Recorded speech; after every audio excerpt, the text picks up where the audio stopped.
Maharashtra today 24 news सत्य परिस्थितीचा सविस्तर आढावा। इनामी देवस्थानच्या जमिनीवर बेकायदेशीर प्लॉट विक्री। इनामी जमिनीचा बेकायदेशीरीने लेआउट करून केला खरेदी विक्रीचा व्यवहार। वक्फ अधिकारीचे आदेश असूनही दुय्यम निबंधक अधिकाऱ्यांनी बेकायदेशीर खरेदी करत शासकीय आदेश धुडकावून केला विक्री व्यवहार। इनामी जमिनीवर दुय्यम निबंधक अधिकारी पाथरी यांनी केले एकूण 4 खरेदी खत। इनामी जमिनीवर बेकायदेशीर खरेदी खत करणाऱ्यावर कारवाई होईल का? नगर परिषद मुख्याधिकारी यांनी इनामी जमिनीवर कोणत्या आधारे एनए लेआउटची परवानगी दिली? पाथरी शहरातील दर्गा हत्तीशाह व खानख्वा कालन चौक पाथरी येथे 5 एकर 38 गुंठे सेवा इनामी जमीन आहे। त्या ठिकाणी प्राचीन कब्रस्तान आहे। त्यावर नगर परिषद प्रशासन पाथरी यांनी बेकायदेशीररित्या बुलडोजर फिरवून व प्राचीन कबरी तोडून त्यावर बेकायदेशीर प्लॉट विक्री करण्याकरता बेकायदेशीर लेआउट परवानगी देऊन प्लॉट विक्री करणे सुरू झाले आहे, असे निवेदन तक्रारदार शेख युनुस हुसेन शाह कादरी भंडारी यांनी जिल्हाधिकारी परभणी तथा नगर विकास मंत्रालय मुंबईला या प्रकरणी कारवाई करण्यासाठी लेखी तक्रार दाखल केली आहे। सध्या हे प्रकरण प्रलंबित आहे आणि कायदा आधारे जो गैरकायदेशीर फेर लावलेला आहे ते जिल्हाधिकारी परभणी यांच्याकडे फेर रद्द करण्यासाठी कार्यालयात दाखल आहे। महाराष्ट्र वक्फ मंडळ छत्रपती संभाजीनगर येथे 52 अन्वये 52 प्रमाणे हे प्रकरण चालू आहे व महाराष्ट्र क्रिमिनल कोर्ट मध्ये 2023 मध्ये सूट क्रमांक 48/2023 नुसार हे प्रकरण न्यायप्रविष्ट आहे। तरी गैर अर्जदारी त्या ठिकाणी प्लॉट विक्री करत आहेत म्हणून तक्रारदाराच्या मागणीनुसार कारवाई न झाल्यास तक्रारदार आझाद मैदानावर आमरण उपोषणाला बसणार असल्याचा इशारा त्यांनी दिला आहे। महाराष्ट्र टुडे मराठीसाठी ब्युरो रिपोर्ट मेहबूब शेख पाथरी परभणी। हा तो हे प्रकरण नेमकं काय आहे सर? ही जी जमीन आहे वक्फच्या अधिकारात आहे आणि तुम्ही त्या जमिनीचे मुतवल्ली आहात, म्हणजे पारंपरिकरित्या तुमच्या म्हणजे जे वडीलपार्जित त्यांच्या सुरुवातीला आजोबा त्या काळापासून तुम्ही या जमिनीचे मुतवल्ली आहात।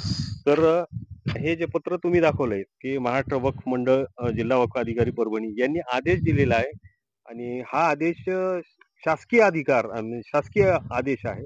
सर, या आदेशामध्ये असा उल्लेख आहे की या जमिनीवर रजिस्ट्री होऊ शकत नाही। बिलकुल सर। तर रजिस्ट्री झाली का जमिनीवर? सर, ते तिथला एक शिवाजी किशनराव वीरकर म्हणून आहे, तर त्यांनी गैरकायदेशीर एक मुक्तारे आम करून घेतलेला आहे। अच्छा। आणि ते मुक्तारे आम आधारे सर त्यांनी ह्या 4 लोकांना रजिस्ट्री करून दिली। अच्छा। अगोदर लेआउट केला। अच्छा। लेआउट करून समजा रजिस्ट्री म्हणजे तिथं प्लॉटिंग काढली। प्लॉटिंग काढली आणि 4 लोकांना रजिस्ट्री करून दिली सर।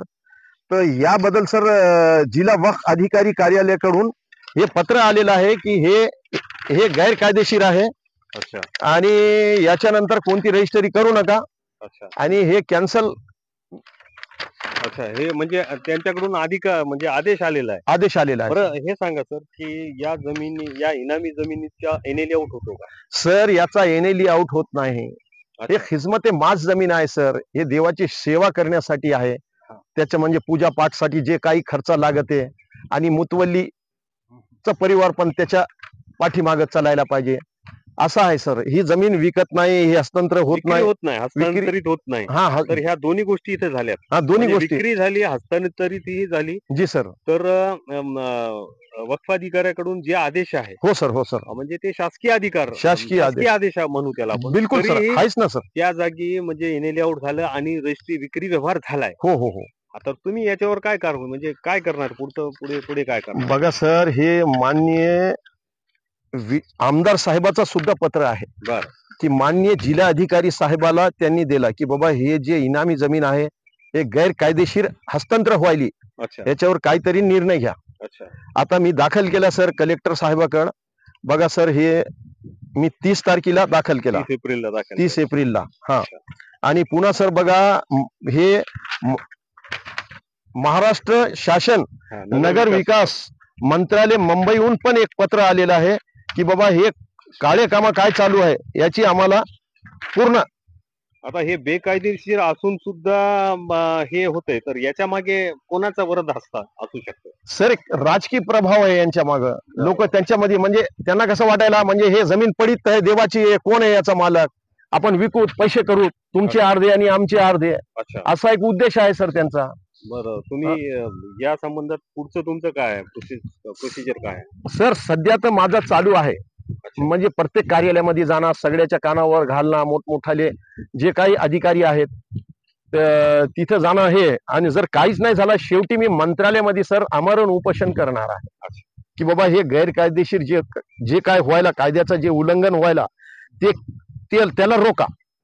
हा, सरळ सरळ त्याच्यामध्ये कायद्याचं उल्लंघन व्हायला ना सर. हे बघा की तुम्ही, हे बघा ना, खिदमते माश, हे बघा हे पत्र आलेलं आहे. सर खिदमते माश म्हणजे नेमकं काय, म्हणजे मराठी आमचे जे प्रेक्षक आहेत, खिदमते माशचा अर्थ काय? हा, खिदमते माश कसं असते सर, देवाला एक इनाम असते, देवस्थानला, आणि जे काही उत्पन्न होईल ते पूर्ण उत्पन्न देवाच्याच कामासाठी लागला पाहिजे. बर, तर यांनी जे देवस्थानाला जी जागा दिलेली आहे, जी सर, इनामी त्याच्यामध्येच प्लॉट काढून इने लेआउट करून विक्री केली, असं केलं.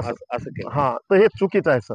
बरं, म्हणजे हे बेकायदेशीर आहे. बेकायदेशीर आहे सर. याला वक्फ अधिकाऱ्याकडून म्हणजे शासनाकडून सुद्धा आदेश आलाय की इथं प्लॉट काढू नये किंवा विक्री करू नये. बिलकुल, ऑलरेडी विक्री व्यवहार झालेला आहे. बिलकुल. आणि याच्यामध्ये मग जे रजिस्ट्रार आहेत त्यांनी ही विक्री म्हणजे रजिस्ट्री कशी केली सर? रजिस्टर ऑफिस मध्ये मी 4-5 अप्लिकेशन पण दिलेले आहेत. अच्छा, की याच्यानंतर समजा की हस्तांतर कोणाच्या हे करू नका म्हणून, तरी रजिस्टरनं केलंय. आता मग महाराष्ट्र जिल्हा वक्फ अधिकारी साहेबांनी हे पत्र पाठविला, तर ते म्हणतात आता मी करत नाही. मी म्हणलं मॅडम तुम्ही पहिले का रोखले का नाही तुम्ही? तर ते म्हणे मला रोखता येत नाही असं म्हणू लागले. कायदेशीर इनामी जमिनीवर करता येतात असा तुम्ही प्रश्न? ते म्हणे घेणारा जाणे आणि विकणारा आणि विक्री करून घेणारा जाणे असं म्हणू लागली बाई. हा, तर आता मी थकलो सर, खूप परेशान झालो मी. प्रत्येक कार्यालयामध्ये इकडं तिकडं माझा जाणं चालू आहे सर.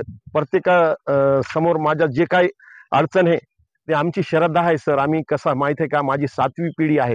आतापर्यंत आम्ही पूजा पाठ एकाच्या नंतर एक असा ते गादीवर बसलेले आहे. हा विक्री व्यवहार कधी झाला सर? याची तारीख बघा सर, मुक्तारी आमचं याच्या अगोदरच झाला, आणि याची तारीख बघा सर,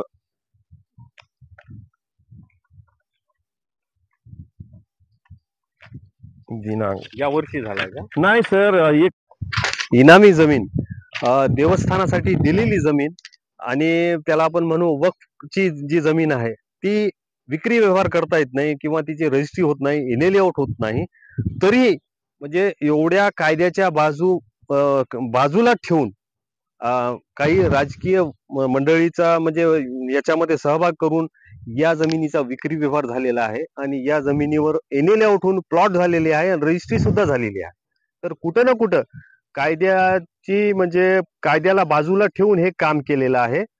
पाहूया या प्रकरणामध्ये जे दर्गाचे जे मुतवल्ली आहेत त्यांनी पुढे मंत्रालयात उपोषणाचा इशारा दिलेला आहे. महाराष्ट्र टुडेसाठी विशाल गायकवाड सोबत मी महबूब शेख, पाथरी. आजच महाराष्ट्र टुडे 24 न्यूजला सबस्क्राईब करा आणि सत्य परिस्थितीचा सविस्तर आढावा पहा.